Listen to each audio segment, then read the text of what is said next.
This documentary was made to shed light upon PTSD and how it can lead to detrimental results.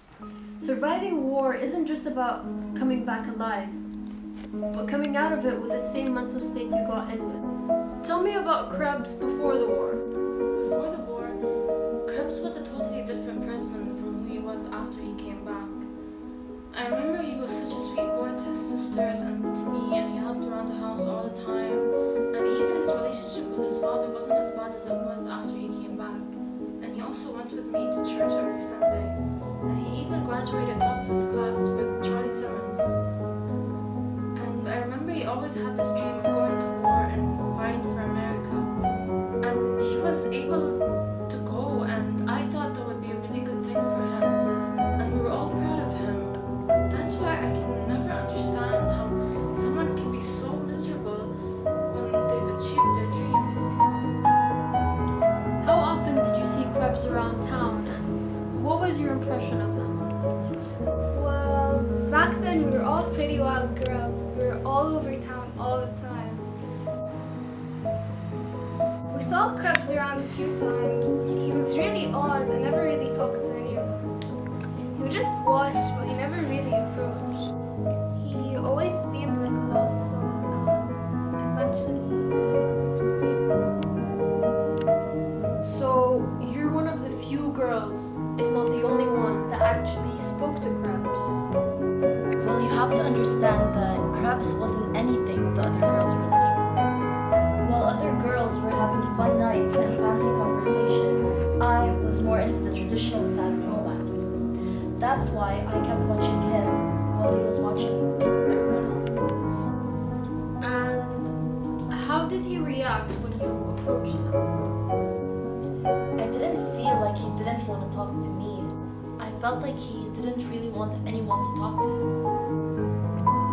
I mean, when we started talking, he seemed fine with it, but then he became awkward and gloomy. And as much as I liked him, I felt like the conversation wasn't going anywhere, you know? Yeah. I felt like it never would, so I think that was the last time I ever saw Krebs or spoke to him. Even now when I'm with other guys, I find myself thinking of him.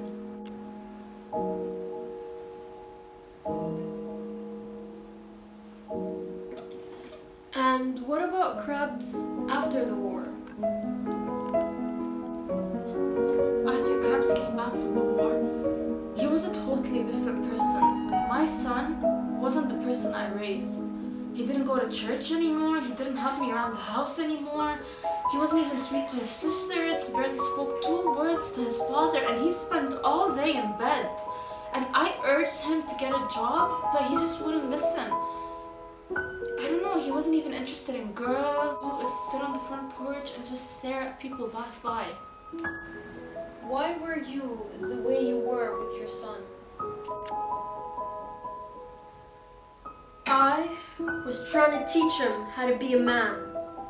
He proved a point to me by going to the war, but coming back, he was a sissy.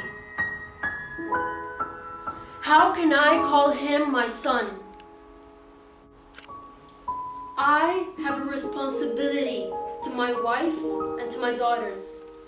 And he was supposed to be the man of the house after I was gone. I've had hard days too, but I never wimped out. So how dare that boy take his own life? How did you feel when you lost your son?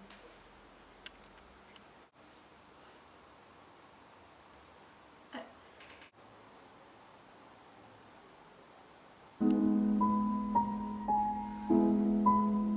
just pray that God has mercy on his soul and that my baby has finally. Tell me about the symptoms of PTSD.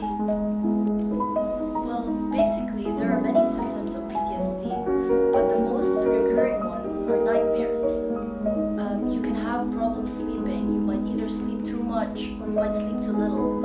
Or in this case, some of them actually end up sleeping in the same position they slept in the war.